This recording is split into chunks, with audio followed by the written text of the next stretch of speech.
Best 5 electric scooter for kids are offered in a wide variety, each with unique features, benefits, and prices. I did a massive amount of research, reviewed a ton of reviews, and put up a list of the best 5 electric scooter for kids from trustworthy brands to assist you in making a decision. After extensive investigation, I discovered these goods to benefit people like you. If you are curious to learn more about the price and other information, be sure read my description. Without further ado, let's watch the video. Number 1. Gotrax GKS Electric Scooter for Kid. As with almost all kids' scooters, you're not going to find advanced shock absorption systems that deliver buttery smooth riding, but young riders will benefit from the scooter's solid 6-inch rubber tires as they glide over asphalt and concrete. The GKS can also tackle grassy surfaces, but the areas need to be well maintained. This is ideal if your child is still learning the ropes. You can take them to the local park and give them close supervision as they learn to ride. The GKS isn't quite as comfortable to ride as models like Segway's Zing E8 or E10,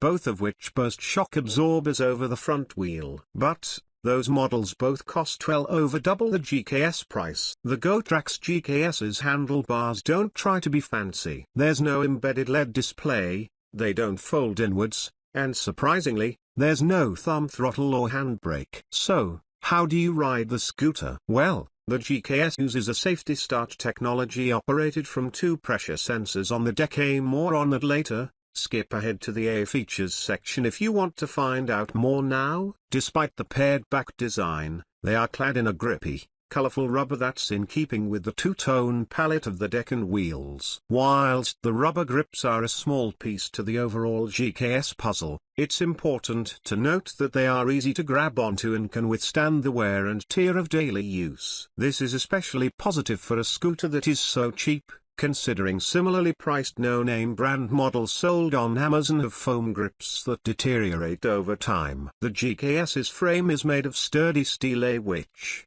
as you bike enthusiasts out there will know, makes it very durable. That said, while it's certainly not the heaviest scooter out there, the GKS's steel frame doesn't quite offer quite the same experience as an aluminium scooter does, mainly because it doesn't share the rust and corrosion protecting qualities. Is the GKS missing a trick here? After all, the Gotrax GKS's older sibling, the GKS Lumios, is made of aircraft-grade aluminium, as are the models of Segway 9bot's Zing line. My view is that, ultimately, this trade-off can be accounted for in the price. With the GKS, you won't be getting that added dash of quality a good aluminium frame offers. But you'll also be paying a bargain basement price to snag a scooter that's still tough as nails. Just make sure you keep it out of the rain and store it in a dry area. The Gotrax GKS isn't built for durability alone. It's built for safety, too, and its deck is a exhibit as to why.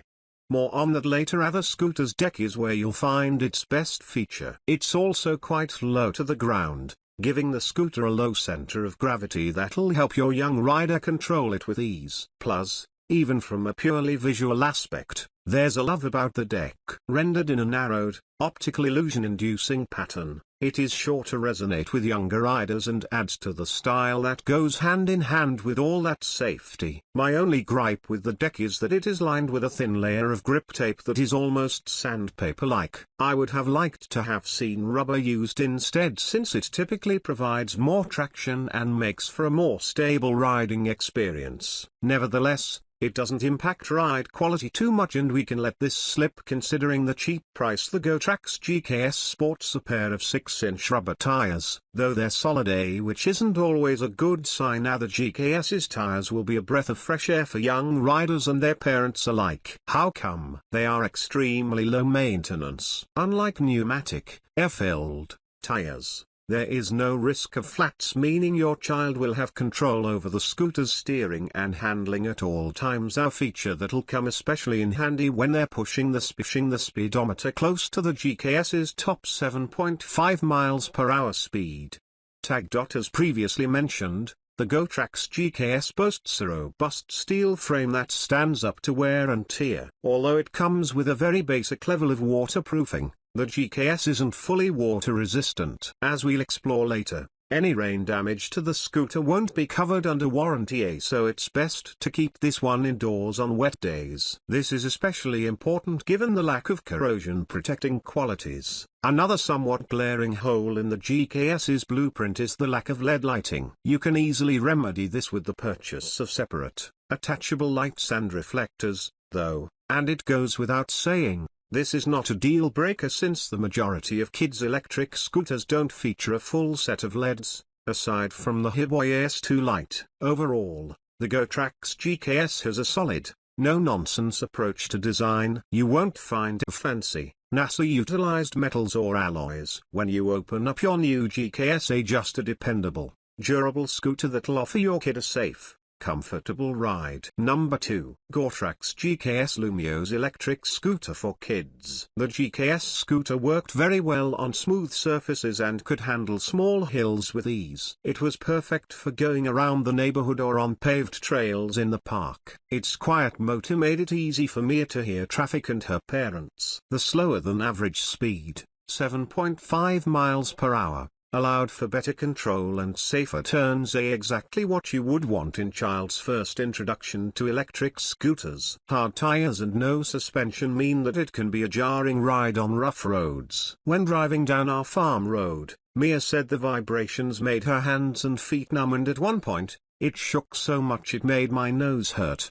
The charging plug cover would constantly vibrate out while riding and would undoubtedly be knocked completely off under normal use. The instructions warn that the GKS is not at all water resistant and to avoid water and puddles. The loose charging plug cover opens it up to even more of the elements. This left Mia with the question, what am I supposed to do with it if I'm riding it and it starts to rain? If you are in a rainy climate or the child is prone to occasionally leaving bikes and scooters outside overnight, this might not be a good option for them. As a parent, there are some safety features I feel are missing from this scooter. There are no safety lights on the GKS at all. Although there are reflectors on the sides of the scooter, there are none in the front or the back, giving it limited visibility to traffic as it gets dark. There are also no indicators to tell the child how much of a charge is left on the battery. Number 3. Gotrax Vibe Electric Kick Scooter. Gotrax has perhaps been one of the most visible brands in the electric scooter industry for many years. In addition to scooters, Gotrax has a broad selection of adult, teen and kids electric scooters from which to choose, as well as a wide range of other devices such as electric bicycles and hoverboards. However, of note is the new electric scooter from Gotrax, the Vibe, which is being touted as the best electric scooter for teenager riders. It's also an ideal kids electric scooter. The Vibe is a better edition of the prominent G2 electric kick scooter, and, unlike the G2 kick scooter, the Vibe comes with 4 color options. Colors aside, the new Gotrax Vibe comes with a range of unique features that are perfect for people on the go who aren't yet of legal driving age. This awesome electric kick scooter is a perfect start to a new hobby because it is highly configurable in terms of design, feature, as well as convenience. Furthermore, Gotrax's modern electric scooter for teenagers provides a fun way for your kids to get outside, spend time with friends, and stay engaged on a daily basis. The Gotrax is the perfect kids electric scooter, but is probably the best electric scooter for teenager riders to get to school, to and from the bus stop, the playground, after school activities, weekend jobs, or just have fun with friends in their community. College students can get around campus quite comfortably and quickly, without worrying about being late for class and not break any speed restrictions, as, according to the manual, the Vibe has a max speed of 12 miles per hour, even though the official website says 15.5 miles per hour. More on that topic later. It's easy to handle, and the speed is appropriate for recreational riders that age range. The scooter is easy to fold and carry, therefore it won't be a humbug to take along with their other school supplies. It will fit neatly into their locker under their desk or, surprisingly, in a large backpack or pullover bag. The folding process is very quick and easy, so there won't be a delay getting into a school bus, catching the train, or getting to work on time. Because it has a one-touch closing system,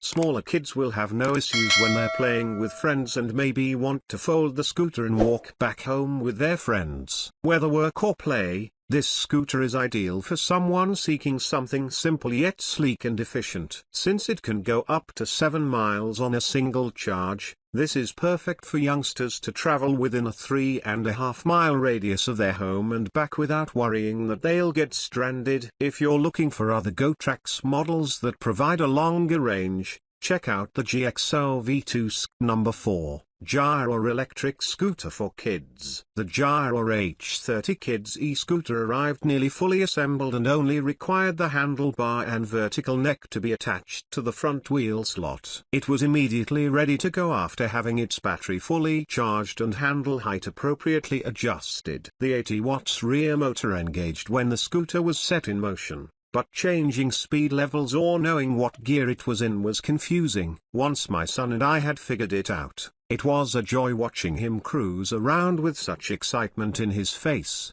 It warmed my heart and put a wide smile on my face. He broke a bar until he said he wanted to go much faster than its maximum speed of 6 miles per hour. No, you are not old enough for that yet, little one. Plus, I need you to glide slow enough for me to jog alongside. Gyroor's 6A cubed hard plastic wheels do not need inflating and at about 9 pounds makes it fairly light. Speeds are adjusted by tapping the silicone button at the front of the deck 5 times, but as I had stated, it was not immediately clear how to change gears until my son took it out for a spin and I had noticed a pattern in the beeps. I was too heavy, and afraid to break it, to go on and figure out the mechanics on my own. The beeps, however, are quite annoying when the rider does not yet know how to firmly keep the foot planted onto the button. I noticed my son trying to maintain his balance on the deck, and in doing so, his front foot seemingly shifted a few times that resulted in beep, beep,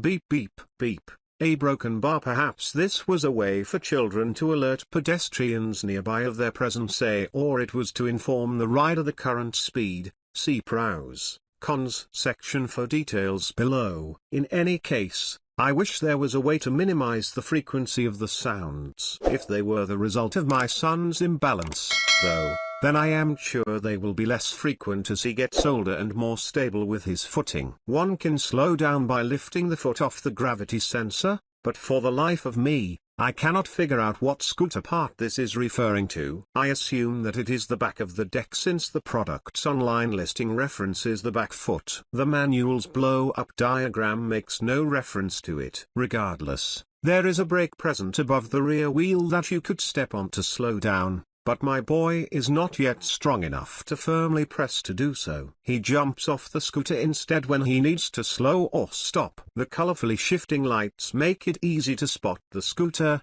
and its 54 watt-hours lithium battery reportedly can last for up to 6 miles and takes up to 2 hours to charge with its included 25.2 watts AC wall charger. Beeps and unclear instructions aside, Gyroor's H30 is a fun way for children to experience some effortless exhilaration at safe speeds. I still prefer us to go biking instead. The Gyroor H30 had certainly made it fun and exciting for my son to go outside and play, but my concern lies with him perhaps not getting enough physical exercise if he prefers electric transportation over physical exertion. Still, who does not want acceleration from time to time? This scooter gives children that experience at a safe speed and with colorful deck lights. The 3 gear levels allow the rider to choose the maximum speed he or she would be comfortable to travel at. I do wish there was a way to turn off the beeps or minimize the number of times they sounded so as to not potentially annoy the people around us. Overall, I do love seeing my son's happy face when he is on it. His balance had improved tremendously, and he had gotten more confident traveling at faster speeds. My wife and I purchased another one for his younger cousins so they could one day ride together. Number 5. Hiboy S2R electric scooter. The handlebars are for good control, whilst also being resilient to everyday wear and tear thanks to the textured rubber grips. Small details like this set the S2R apart from cheaper alternatives that use less durable foam material. On either side of the handlebars is the dual braking system. The electronic thumb brake is on the left, while the rear disc brake, operated via the handbrake, is on the right. You don't often see dual brakes working independently on budget scooters. However, the electronic brake is not strong enough to bring you to a stop in quick succession, so you need to rely on the disc brake to do all the heavy lifting. Below the handbrake, you'll also find the electronic thumb accelerator, which is smooth to operate, reminiscent of the Xiaomi Mi 365. The elegantly constructed LED display rests in the center of the handlebars. It keeps track of your speed, rider settings, battery level, and cruise control. Whilst I've already established that the S2R doesn't hold up when it comes to performance, it certainly looks the part. It boasts a stylish matte black finish with red highlights that line the circumference of the tires and make the exposed brake wires look aesthetically pleasing. It is worth noting here that when it comes to build quality, the S2R is pretty good. Similar to the rest of the S2 range, Hiboy has not held back on building it with a robust frame. They, like most scooter manufacturers, follow the same protocol of using aviation-grade aluminium alloy for the majority of the scooter's components. As with the rest of the S2 range, the S2R has been fitted with a grippy rubber matting that ensures a safe and secure ride. The length and width of the deck are fairly standard. You can avoid awkward positions and easily place your dominant foot towards the front of the scooter as you bring your other foot to sit perpendicular to it. As discussed earlier, the S2R's standout feature is the detachable battery. The battery is stored in the center of the deck.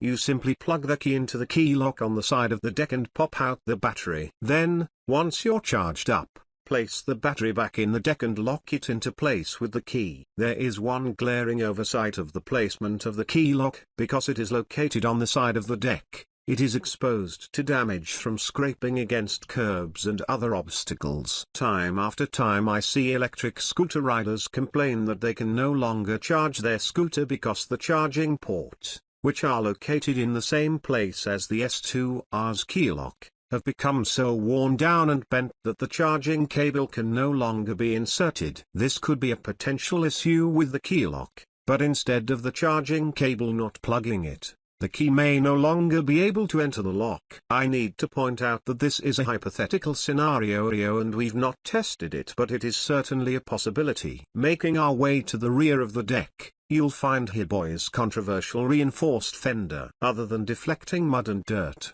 rear fenders, especially on budget scooters, are synonymous with foot brakes. However, the rear fender on the S2R is not a brake, so if you are used to stomping on fenders to come to a quick halt, you are forced to adjust your riding style. The bracket works to prevent the solid tires from being worn down. The frame manages to hold up well with daily use. There's no skirting around the fact that the S2R is a robust and sturdy scooter. However, it does have a low-lying deck that exposes the underside of the scooter to harsh hits. You need to be careful when riding the S2R to avoid taking damage to the deck, especially considering the battery is low.